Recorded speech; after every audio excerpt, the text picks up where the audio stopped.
Sometimes the hardest question after shoulder surgery is not, am I allowed to do this? It is this safe for me today? Because real life does not happen in neat categories. You are not just sitting in a clinic being told what to do. You are getting dressed, trying to sleep, reaching for something on the counter, making small choices all day long that may not feel important in the moment.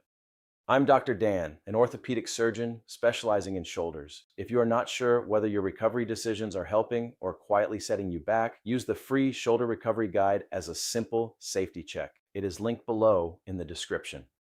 Here is where this gets confusing. Most people are given instructions after surgery, and those instructions matter. But instructions are usually general. Real life is specific. Your paper may say not to lift, but it may not tell you how to think about opening a heavy door. It may say protect the shoulder, but it may not tell you what to do when you wake up sore after sleeping poorly. It may say use the arm carefully, but it may not tell you whether today is a day to do a little less, stay the course, or question what changed. That is the gap. No one is guiding you through this part.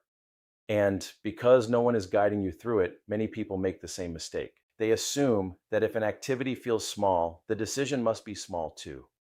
But small decisions can still shape recovery. Not because one small movement automatically ruins anything. That is not the point. The risk is what happens next. You feel a little more soreness. You get nervous. You stop using the arm more than you need to.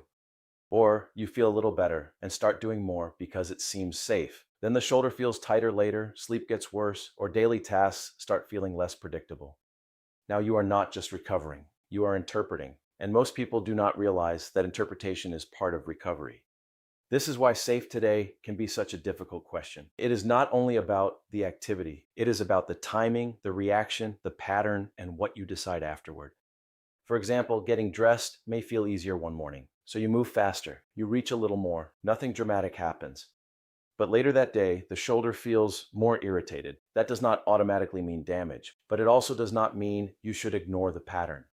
That is the part people often miss. The symptom may not be the whole issue. The bigger issue is whether you know how to respond without overreacting, underreacting, or guessing. And this is where recovery can start to drift, not all at once, not from one obvious mistake, but from repeated daily choices made without clear context.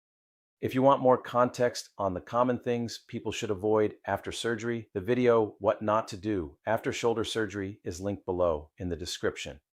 The main point is this: recovery is not passive. You are making decisions every day, even when they do not feel like decisions.